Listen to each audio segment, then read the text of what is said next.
Okay, hello everyone, and thank you for joining us for another edition of the University of Kansas Transportation Center's Modern Midwest Mobility webinar series. I'm Connor Mountford. I'm a graduate research assistant here at the center, and I'll be your host for today's webinar. Before we get started, I want to quickly go over a few housekeeping items. First, I just wanted to inform everybody that this webinar is being recorded so that we can upload it to our YouTube channel. So please make sure your microphone is muted during the presentation. That'll help us ensure the quality of the recording. We will have a Q&A session at the conclusion of today's webinar. Please post your questions in the chat box, which should be at the bottom of your screen right next to the share screen button. If you have any technical issues during the presentation, please contact Nikila Gunda, and I will be putting her email address in the chat box here shortly. Finally, we've been hosting these webinars monthly, so keep an eye out for our next webinar. You should be getting some invites to your inbox, and that will be on November 18th. Okay, so now that we've got that housekeeping out of the way, let's go ahead and get started. We're very excited to have Jim Hubbell with us today. Jim is a solution engineering manager with streetlight data, where he helps on a wide range of customers leverage the power of big data to help solve complex multimodal transportation questions. He believes in the value of performance-based planning and using data to drive smart transportation-related decisions. Prior to joining Streetlight in 2018, Jim worked for 18 years as a transportation planner at the Mid-America Regional Council, a metropolitan planning organization for the greater Kansas City region. At this job, Jim gained a broad-based experience in the transportation planning field.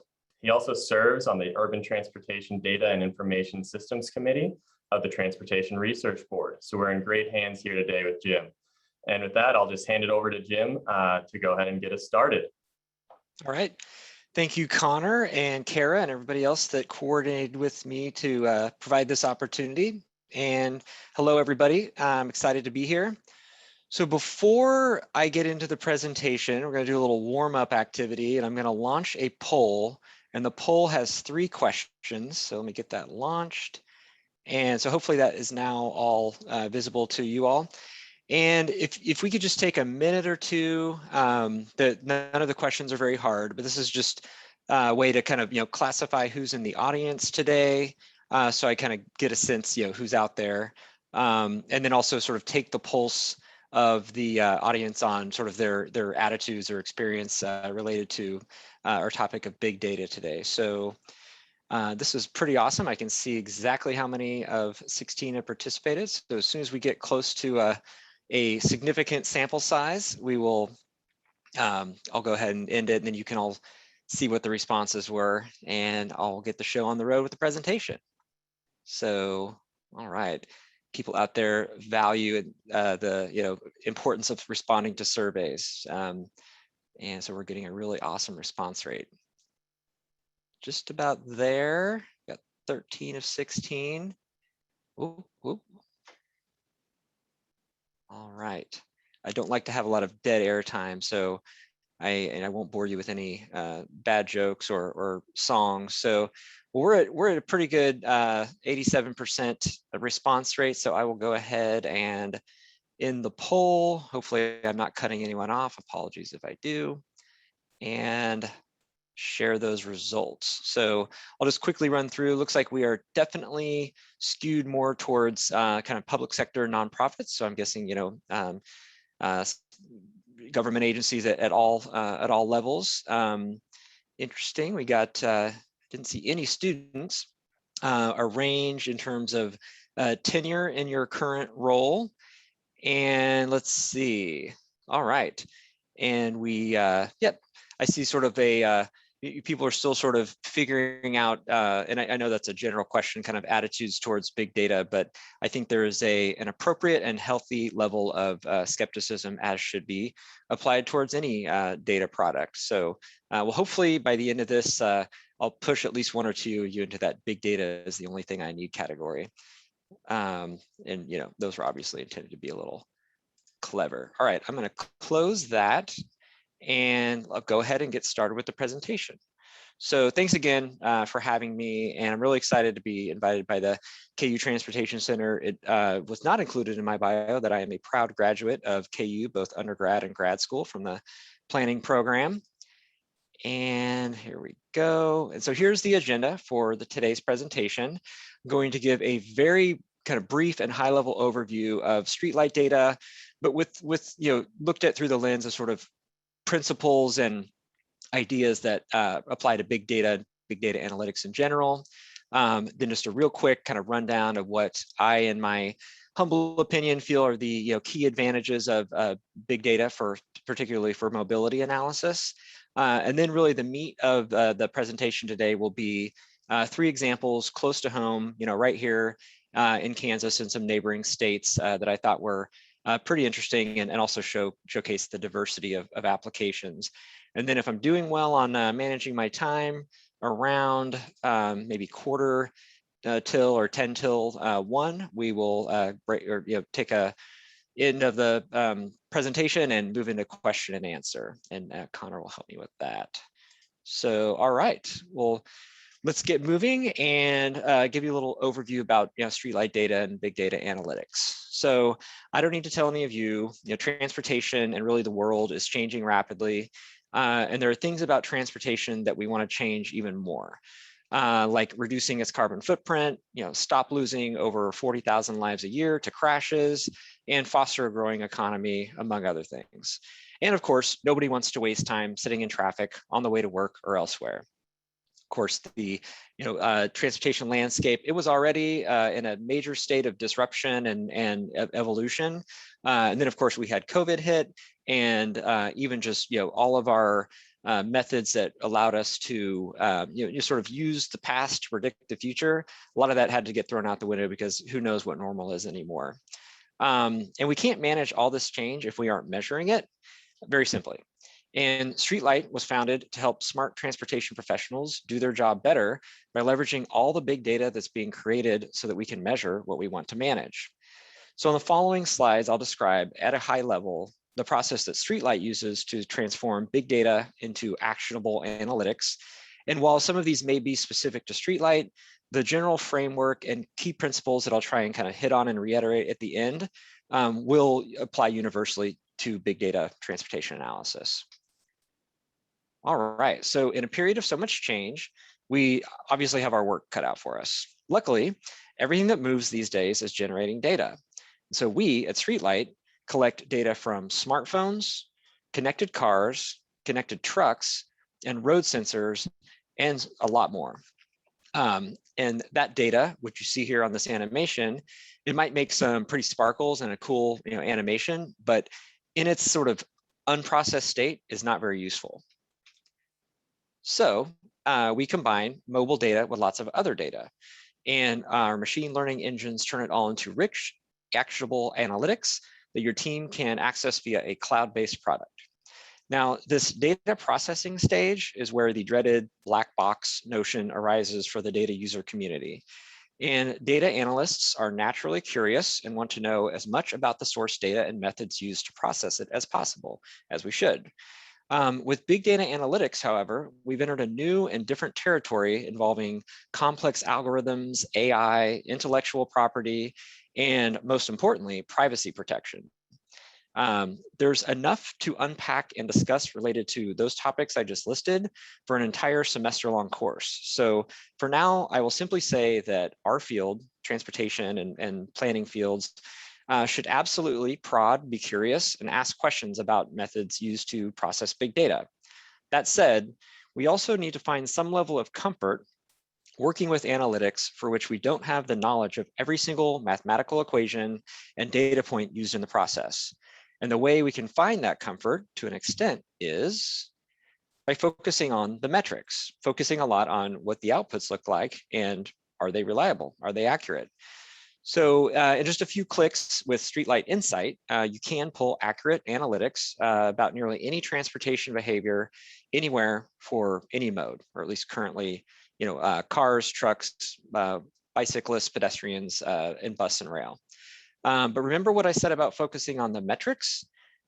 These are outputs, and in some, but not all cases, can be compared to and validated against real world data and subjected to all sorts of reasonableness tests. The reason I said not all cases is there are some situations where real world data just doesn't exist to compare to. But as responsible data users navigating the vast landscape of big data analytics, I would urge all of you to seek out validation studies and reports. At the same time, remember that critical thinking and an open mind will also serve you well, as these new data sources have the ability to uncover trends and behaviors previously invisible using traditional methods and sources. So I will wrap up the streetlight / big data overview by touching on the delivery method of the metrics. More often than not, it's being consumed via some type of online software tool accessed via a web browser. The tech industry term for this is software as a service, or SaaS. For streetlight specifically, you can use the SaaS platform called Insight to understand things like origin destination in your area. You can get vehicle counts or bike counts or pedestrian counts on all your road segments and see how it changes throughout the day or throughout the year. You can understand the most popular routes between downtown and the suburbs.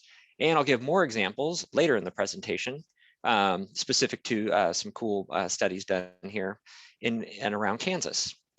And again, some of this is specific to the way Streetlight does it, but I'd say there are a lot of the key steps apply. It's acquiring some sort of big data, meshing it, integrating it, contextualizing it, processing it in some way, and that's kind of where a lot of the proprietary methods do come into play, and then publishing it or making it accessible through some sort of an application or tool. So on the kind of wrap up on the topic of advantages of using big data, here are what I feel are some of the biggest benefits of adding it to your analysis toolbox. And notice I still haven't said, throwing everything else out the window and moving strictly to big data. I think it's all about, we have this toolbox that we use, and this is another set of tools that are very valuable for it. But some of the hugest benefit is this big data. I mentioned it's everything that moves is collecting data these days, but it's being collected longitudinally as well. So these are very historical data sets, and when you can go back in time, you can do things like post implementation before and after studies where you didn't even have any of the before baseline data. Obviously, being longitudinal, it's also a great way to observe trends and changes over time and see how things are changing in response to economic activity or other things that happen in our society today. Also, it is a larger sample size, and I'm intending this to be a little bit even maybe bold. I mean, one obvious caveat is anything that's being continuously collected, like a continuous traffic counter, is closest thing you can get to like an actual census. So you can't really get much larger sample size than that. But most of the data we work with, whether people fully appreciate it or not, are based on some sort of a sample, and that then that data is somehow normalized and expanded to represent typical day, typical behavior. And big data definitely exceeds all the other sort of historically traditional sources in terms of the sample coverage. Also, as I mentioned before, you can unlock new insights with unique metrics. I'm really excited. I tried to save the best for last in my 3 case studies, because I think there's things that were not really feasible before that big data can provide. Also, like I said, sometimes something might look wrong the first time you glance at it or you get the results, but then when you take some kind of local knowledge or historical context into account, you realize that it's just there's actually something happening there that nobody realized. And then finally, it is overall a lot less expensive than installing physical sensors in the field. So you really can get a lot more data for a lot less cost. All right. I think I'm doing pretty well on time here. So now we're going to get to the fun part of the presentation, where I'm going to go through kind of 3 case studies, again, in the heartland that use big data, specifically streetlight data. And I chose these, by the way, not only because they are specific to this part of the country, but also because I had some level of direct involvement. And so I have better knowledge of the details, and maybe selfishly, I feel like these are pretty fun projects. So let's start in the great state of Arkansas. This is actually one of the first things I worked on when I started at Streetlight a few years ago. And this was related to the latest iteration of a bypass feasibility study around the community of Pocahontas, which is located in the northeast portion of the state, not too far from the Missouri border. So just a little bit of background information on the project and the context of the project. So Arkansas DOT has future plans that identify US Route 67, which goes in the vicinity of Pocahontas, as the preferred alignment for a future Interstate 57, which would ultimately link Little Rock with Chicago. For years, local officials have pressured Arkansas DOT with sort of anticipation of this conversion to an interstate someday, to build a bypass around the north and west sides of Pocahontas. Pocahontas, as you can see, it's a pretty small, rural town, maybe at most probably 7,000 residents today. And there had been previous studies about this because the local stakeholders had been, it kind of felt like this was a worthwhile thing to do. And so it was studied way back in 1977. It was studied again in 2011, and then it was picked up in 2019 again. And that was a project I was involved with. And all the previous two studies had also concluded a bypass was not warranted, but they were unsuccessful in convincing all the stakeholders. So Arkansas DOT made a decision to initiate the Pocahontas Bypass Feasibility Study update in 2019, and it was finished and published in 2020, to revisit the question of whether a bypass was warranted. The key questions they hoped to answer in this kind of refreshing of the study was, what are the current and future travel patterns in the Pocahontas area? How much traffic is local, meaning it's actually stopping and doing something in Pocahontas versus just passing through, just cruising through on the highway. It's worth mentioning that that Highway 67 does go right through the middle of Main Street, downtown Pocahontas. So there is quite a bit of traffic, at least in the stakeholders' minds, that was passing through. And then, of course, what are the costs and benefits of different bypass alternatives? So there was also kind of a data goal for this study update. So one of the previous studies, might have even been the one done in the late 70s, previously collected origin destination data using a traditional vehicle intercept survey, which was costly and only collected data for one day, putting surveyors and the traveling public at risk. The 2020 update sought to recreate the origin destination analysis using big data, and they came to streetlight data. And this is just sort of a chart to demonstrate anybody that's ever been involved with a vehicle intercept survey knows that it's a costly endeavor. It's very disruptive to the traveling public. And for that reason, it's usually a very short sample period because nobody likes to have their travel interrupted, be sort of pulled aside and interviewed while they're trying to go to and fro. So they really wanted good data, though, reliable. So hopefully they could convince the stakeholders that, or at least finally answer the question, is this bypass needed or not? And it was a lot less expensive to do that within the Streetlight subscription at the time. So I won't go through all of this slide, but suffice it to say, they ran origin destination analysis among a variety of sort of chief locations. Think of it as like external stations or external survey stations, leading into and out of the study area. And the key takeaway from this is only 18% of traffic on Highway 90. By the way, that bypass was proposed again is for the north and the west portions, and Highway 90 is the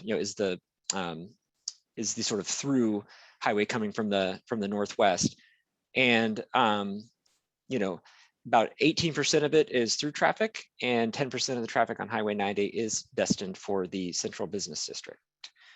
So not a whole lot of it was just, and of course the balance is also stopping somewhere within the study area, or you can see really the heavy movement is on 67, which has nothing to do with the bypass at all. It's going through around the southeast corner of town.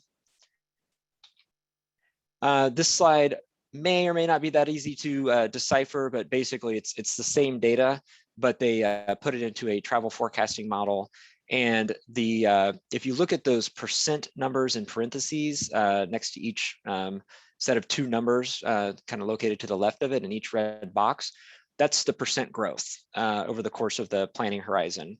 And again, I'm not sure if those are very easily visible, but the larger growth numbers are all occurring in the south and east portions of the study area. There's not a whole lot of growth projected in the north and west, which is where the bypass was recommended or being studied. So like any good planning study, you identify a variety of alternatives and then you test those alternatives. And in this, of course, you always have a no build alternative, just do nothing, which is of course the least costly one, but doesn't necessarily lead to desired outcomes in a lot of cases. The options 1 and 2 were the build alternatives for a bypass, and then options 3A and 3B involve some local improvements to the existing roadway system, just improving things like intersections and maybe adding turn lanes and things like that. But those were the sort of more management related alternatives opposed to building a bypass. You can see those are half the cost of the alternatives that involve the bypass. If you look at the evaluation matrix, really there are almost zero differences, not a whole lot of benefits gained from building a bypass. And in fact, the impact to the right-of-way is minimal for alternatives 3A and 3B, as opposed to the 1 and 2, which are the bypass alternatives. So you can probably guess where we're heading with all this, but the final verdict is that the analysis reaffirmed that a bypass would not significantly improve traffic operations on Highway 90 and therefore was not warranted. Benefits of a bypass are minimal compared to the estimated cost, and improvements to the roadway are still needed, including intersection and route geometry enhancements. So I often like to hold this up as an example. While as transportation engineers and planners, we do get excited about doing new projects and building things. Sometimes with a minimal investment of data, you can actually benefit from determining when you don't need to build something new, and of course then be able to redirect those limited and precious resources to other needs that are greater and that could benefit from them.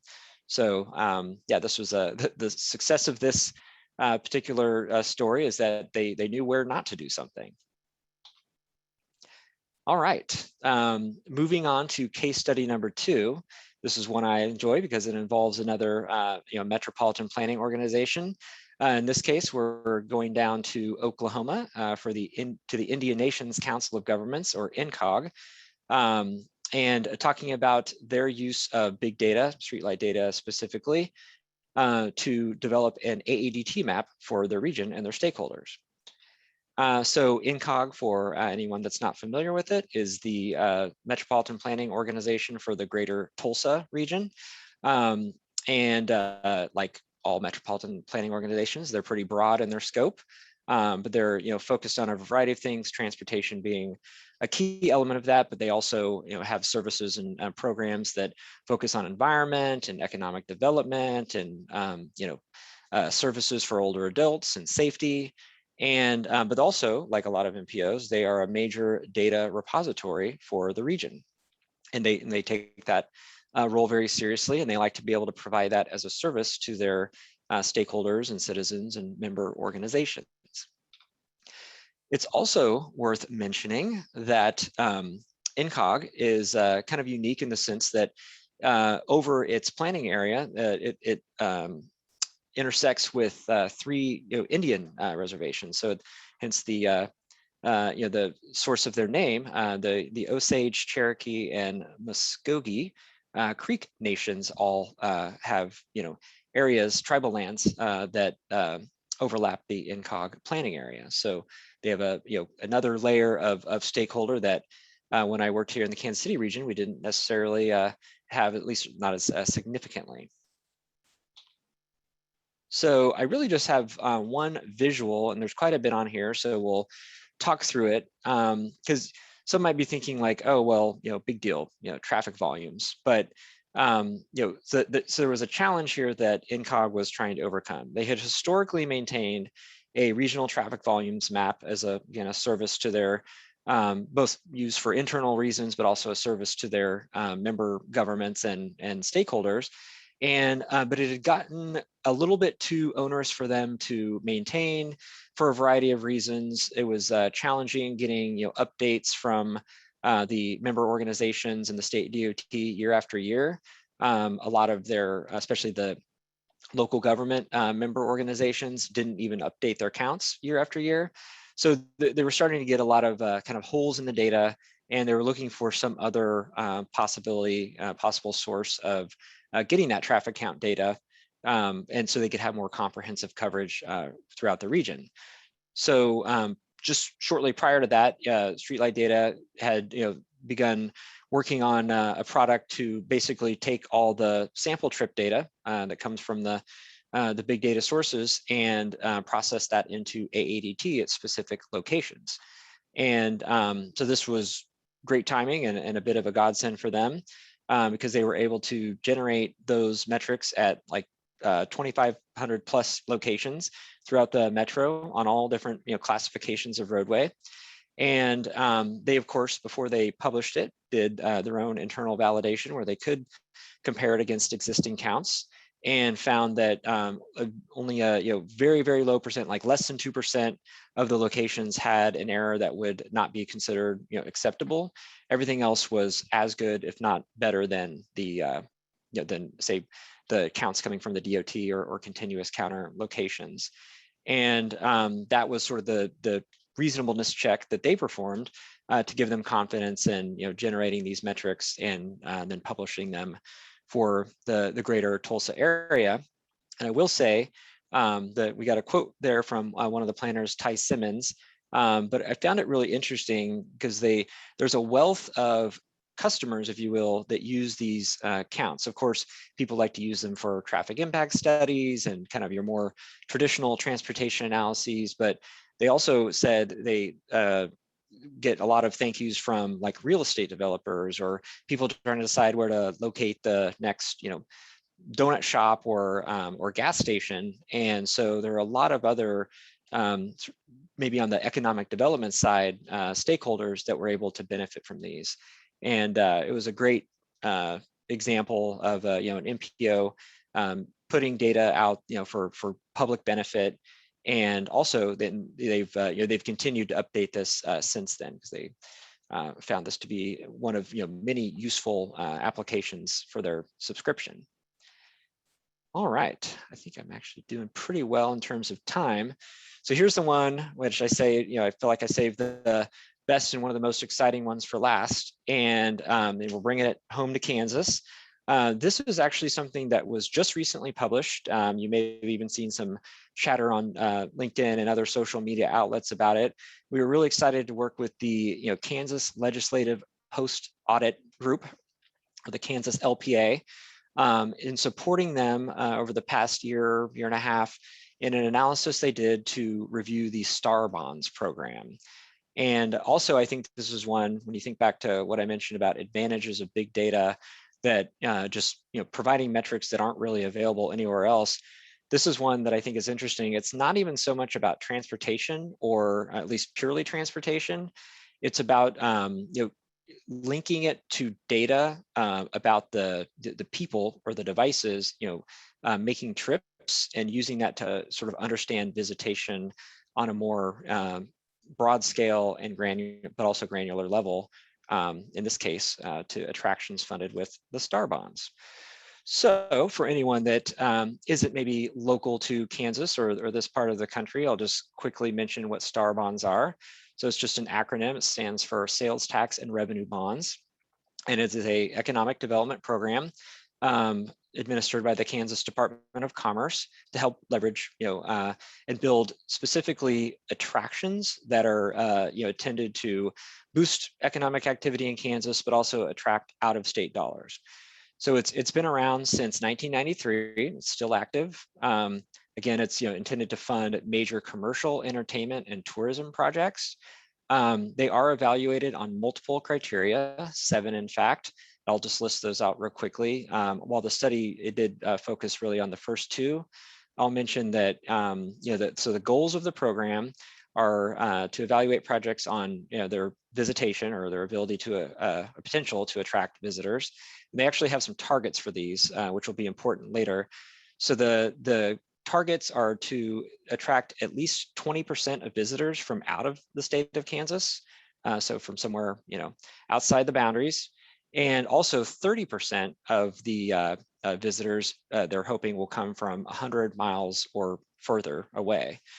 The projects are also evaluated on just overall economic impact criteria. They seek to develop attractions with unique qualities, those that have the ability to capture sufficient market share. They also judge the merit of applicants on the ability to integrate with other local resources and businesses, the quality of service provided, and this last one, which is really kind of the impetus for this study, is there's project accountability, hence the audit. Like, can we actually measure the impacts of this after the fact to see if it achieved the supposed benefits when it was funded originally? So, and then it's just worth mentioning that these bonds are repaid through sales taxes, sales tax revenue that are generated within the boundaries of the attraction. So not unlike a lot of kind of public incentives, in this case, the sales tax generated at the attraction is used to pay off the bonds. All right, so the actual study that was done by the Kansas LPA group was looking at 13 districts. So far, or at least as of November 2020, the Kansas Star Bonds program has been used to, or has doled out $1.1 billion in bonds across 13 unique districts, and within those districts, there's 16 unique attractions. Of those, it's worth mentioning, the lion's share of that funding at close, over $730 million accounts or was given to the Village West development that's in Kansas City, Kansas, and includes things like the Kansas Speedway and Legends Outlet and Children's Mercy Park, where the Sporting Kansas City plays. And so this audit was focused very heavily on two things: tourism and a kind of financial revenue analysis, basically trying to determine how many years will it take based on actual sales tax revenue generated for these for these projects to break even. So tourism, i.e. the attraction of out-of-state long-distance visitors, was a key focus of the analysis for two reasons. And this is a direct quote from the report. Generating tourism is the primary purpose of the program based on state law, legislative testimony, and Commerce Program guidance, Department of Commerce. And two, tourism is what sets Star Bonds apart from other economic development incentives that also aim to improve Kansas's general economic welfare. In other words, tax revenue from tourism actually brings new money into the state rather than simply attracting purchases that would have been made somewhere else nearby within the boundaries of Kansas. So just rather than shifting tax revenue around, they're looking to actually bring in new revenue.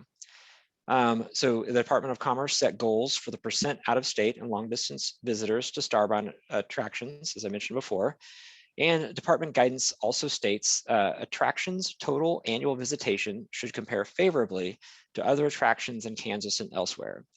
But interestingly, neither commerce nor state law requires attractions to draw a certain minimum number of visitors. Also, until 2020, there was no requirement to actually collect data on visitors for any of these attractions. So now I'll move into how the Insight platform was actually used to collect data on this and solve for it. So this is something I find fascinating for a variety of reasons, not the least of which are better and more targeted public involvement for planning projects. But in this case, it was used to sort of look back and understand where the visitors came from, where do they live, how far away did they come from that visited these attractions. So it's worth mentioning, it is a trip-based volumetric. So it's not necessarily measuring people, it's measuring the number of trips made by people. But when you're looking at vehicular trips, with a few exceptions, it's reasonable to assume that most of these attractions involve basically somebody will come drive to the attraction, and then they're going to make one trip in and one trip out. It uses a metric within the Insight platform, what we call visitor metrics, and it is able to basically screen out devices that either live or work within the area of analysis. So it's like true visitation. The way we do it at a high level is these devices, while they are completely anonymous and they have no identifiable information involved with them, they do have patterns that can be observed over time. So it's possible at a more of like a neighborhood level to identify the home locations of these devices, and then that probable home location is sort of carried with the device as it moves around. It's worth mentioning all this is done in a way that protects privacy and would never allow anybody to pinpoint the actual like residential parcel of a device or re-identify an individual through their analyses. But in the aggregate, you can do really cool things like calculate the % of people that came from outside of Kansas to visit one of these locations.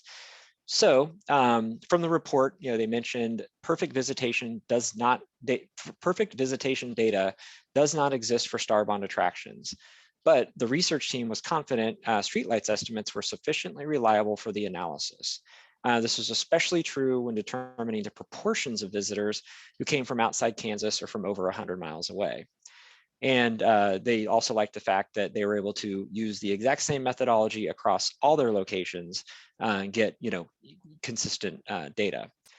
And they also felt, again, I'm sort of paraphrasing from the report, but Streetlight being a third-party data provider was inherently more likely to be objective than the data the attractions were self-reporting, those that were collecting it, that were self-reporting to the Department of Commerce. And then they also compared Streetlight's data to several attractions' self-reported estimates, focusing on ticketed attractions, because those are the ones that typically had data available.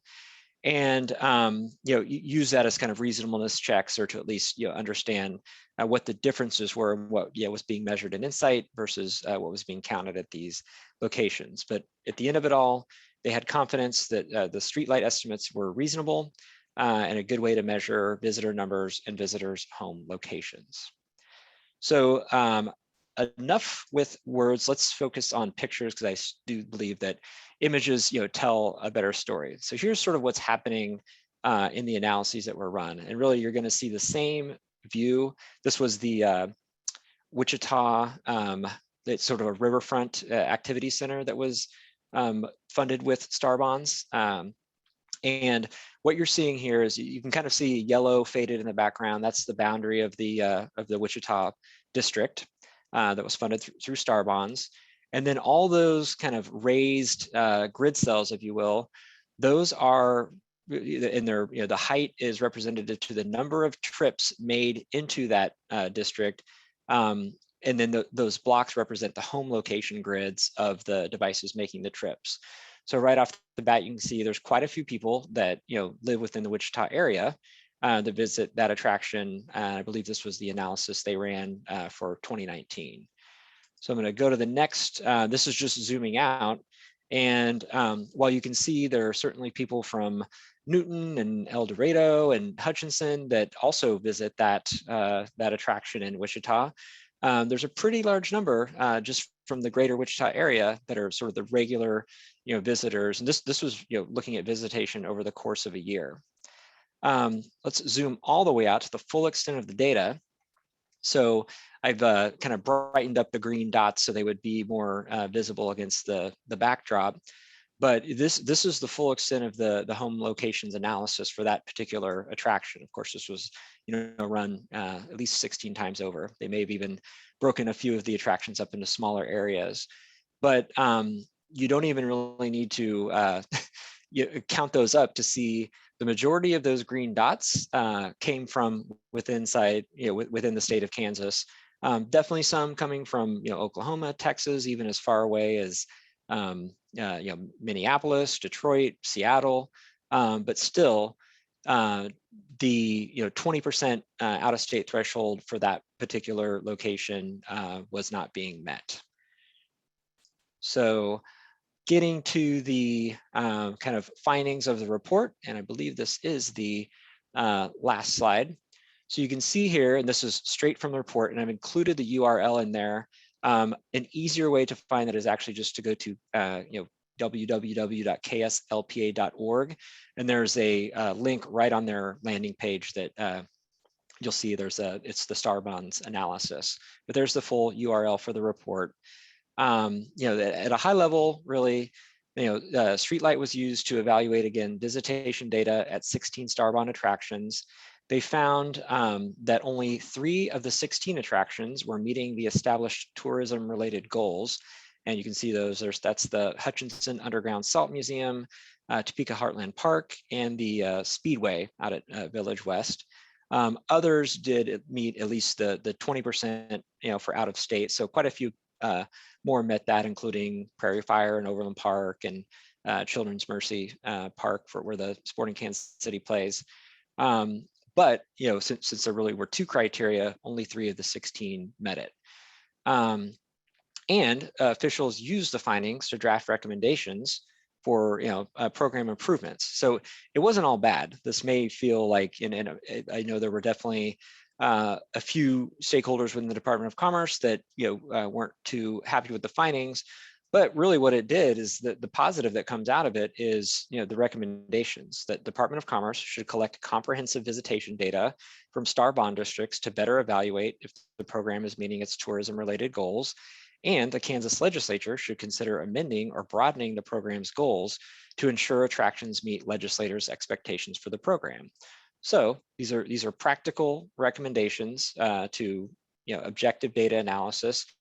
And nobody's saying that the star bond program should go away. They're just saying, we need to be realistic. And probably most importantly, it was surprising that there was never a requirement to actually collect data on visitation, which is admittedly costly and not always easy to collect, especially depending on how kind of diverse or porous an area is. But it's, it definitely underscored the need for data, and we were really excited, and I was personally excited to be part of it, being somebody that was born and raised in Kansas, and it was just kind of fun to do something that was a little bit non-traditional in terms of the types of analysis that are normally done. So hopefully I did a good job staying on that. Looks like we're actually right at the almost quarter till. So I will, let's see if I can look in the chat. And I'm not seeing any questions. So Connor, or let's just say if folks have any questions, please go ahead and put them in the chat. Or if there's something that I'm not seeing, Connor, please read that out to me.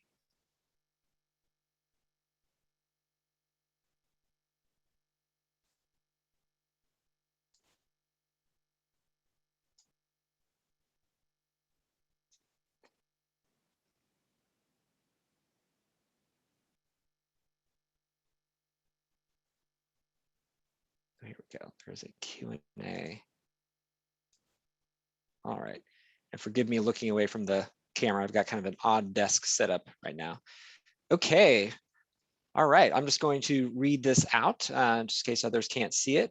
And thank you, Lisa, for your question. So it says, I live in one of the Starbond locations. Can you discuss further your methodology for removing users who live in the area? Yes, absolutely. Because I know I kind of went over that quickly. So the something that's done every time we get, when I say every time, streetlight data, we process our data in monthly batches. So we get it from our source data providers, and then we start processing it. And so, and as I mentioned, the largest of the 2 big data sources we use are location-based services. So this is people carrying smartphones that have, there's hundreds of apps in the, when we cobble together all of our different sources. But basically we get, their latitude, longitude, timestamps with a hashed, anonymized device ID, and that's it. But because that device ID persists, we're able to essentially observe the patterns of devices over time. So one of the things that's done sort of on the back end in a secure way is to identify the probable home and work locations of the devices.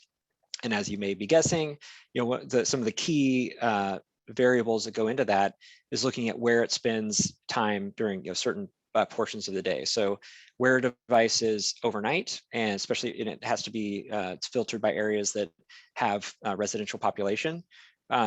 It would be identified as its probable home location. And in fact, each device can have up to 5 probable home and work locations.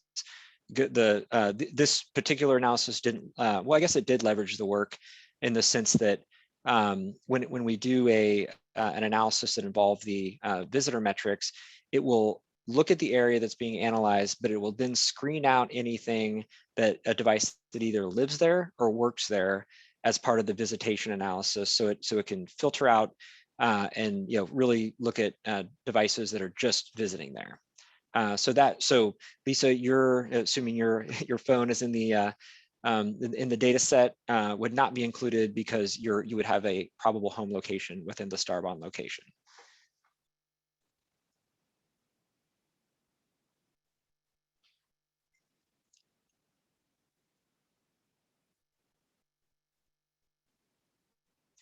Any other questions on the Starbond analysis, or even just kind of because the data analytics or assumptions that go into any of the other examples, or maybe if you're wondering if there's something that is possible that I didn't touch on.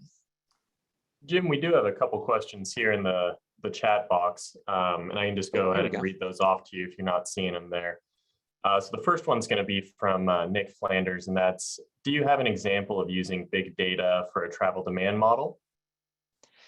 Yes. In fact, we'll just say it's very easy to do. In fact, that's kind of what Streetlight Insight was tooled to be used for from the very beginning.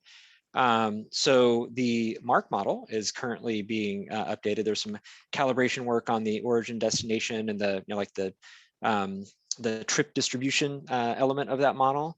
And I'm excited to say that they're using Streetlight data for that. The ICOG example is another one where that was actually, besides the AADT map, which I still thought was really great, that was one of their primary use cases and continues to be, is using it to refine and update their travel demand model. So yeah, that is probably, yeah, I mean, and I could list off easily, probably 50 more. That is one of the most common uses. And I will list off one more because it was one that I was excited to be involved with, which was a statewide model. And the Utah Department of Transportation we did kind of a more sophisticated, customized analysis for them that even brought in sort of estimates of productions and attractions for those travel modelers out there. But what was really amazing to me was the size of the matrix, because it was like 9,000 zones in their model. And then they had multiple assignment periods. So it was a very large file, had to be delivered using special FTP sites, because it was too big to transfer using kind of normal methods. So yes, answer to that question is yes, can definitely be used for a travel demand model. And Connor, I had been, the Q&A was over the chat, so I can see these other ones. I'll just go through them in order. What is the most important takeaway I should have from today's webinar? That's a great question. Hopefully that's just directed towards me, but I mean, I would just say hopefully it sort of opened your eyes to that there is this growing and constantly evolving data source out there that's really taking advantage of data that's already being collected and putting it to good use for transportation analysis. And I mean, I know that's kind of generic, but it just that it really is. And my involvement, especially on the TRB Urban Data Committee, has definitely shown me that the big data is here to stay. Like, it's not going anywhere. It's only going to get more kind of integrated into analyses that planners and engineers are doing. And so, and I know we didn't have a lot of students on the call, but because one of the points I was hoping to make was this is going to be a huge, important element on a resume. And I think if anything, it's probably going to be, something that's used as a screening tool. It's like understanding the concepts and eventually, getting experience working with big data. And let's see, in 2022, MPOs will have to revisit their urbanized area boundaries. How would you apply streetlight data to this case? I mean, and I was just down at the AMPO conference, and I know this was very much on people's minds because there have been some proposed revisions to the urbanized area boundary definition that is, it's not the same as how it has been in years past. I mean, I suppose so it is possible to sort of geofence the data however you like. And so it wouldn't be difficult to maybe do some testing and I mean, I know the urbanized area boundaries also, it's sort of a mechanical definition. And besides the fact that and I believe they're even kind of moving away from the different hop, skip, jump criteria. I mean, so it would be easily possible to sort of differentiate between travel characteristics that are occurring in urban areas versus rural or non-urbanized areas. I'd have to think a little bit more though about would there be a way to use the data to maybe make decisions on how to smooth that boundary. It would definitely be up to the, obviously it would have to fit with guidance on how to do it from federal highway. But I think that it would involve some kind of decisions and interpretations by the MPO staff as well.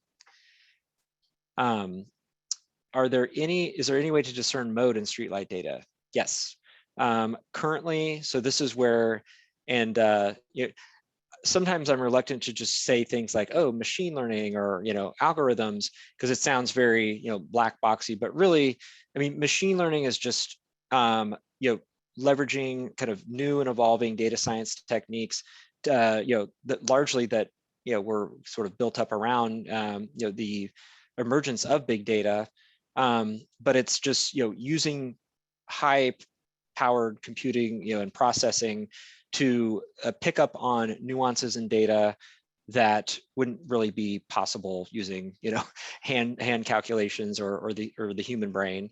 So but the streetlight and other providers have to different extents developed algorithms that just by observing the sort of characteristics of the big data, and by that I'm going to call those internal characteristics, like what's the speed, what's the trajectory, what's the acceleration, but then also leveraging contextual data, like what's the urban environment, what type of is there a road or a trail or a sidewalk nearby, even things like weather, have built these what are really just pretty sophisticated models to find correlations between big data where it's completely anonymous and nobody really knows what's happening, but they do know this thing is moving around, and being able to successfully identify what mode of transportation.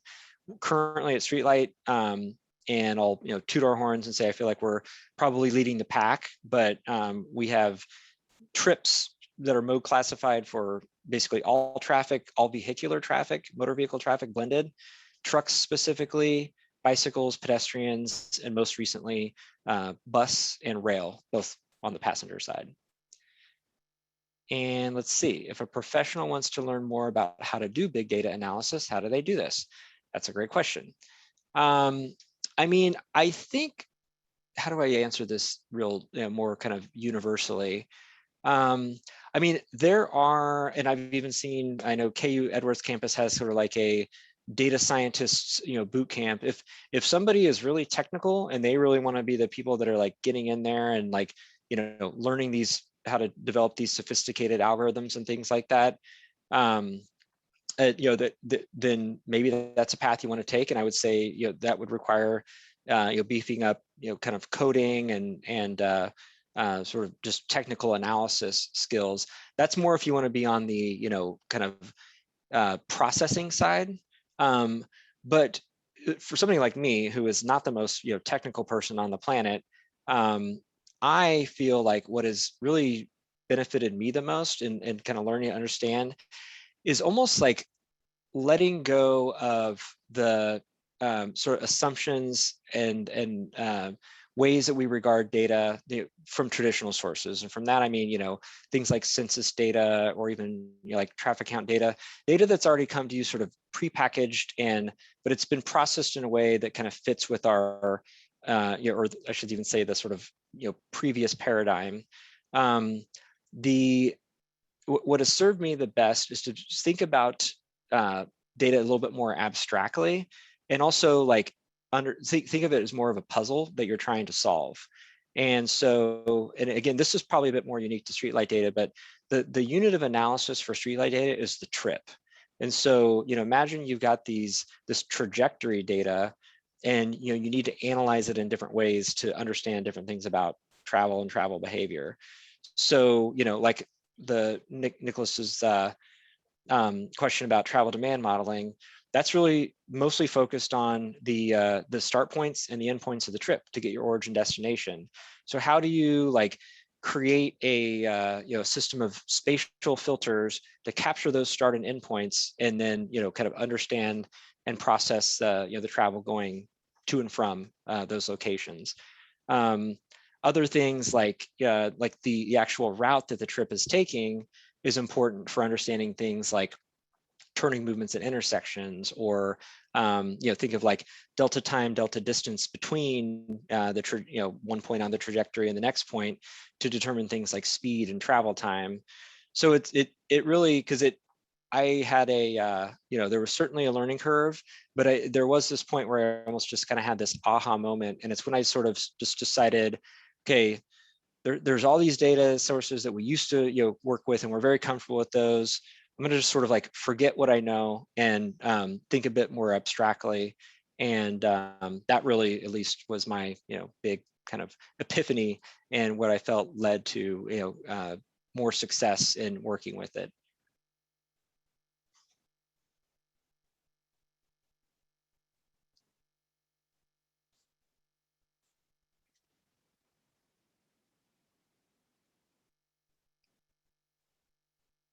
All right. All right, do we have any final questions for Jim here?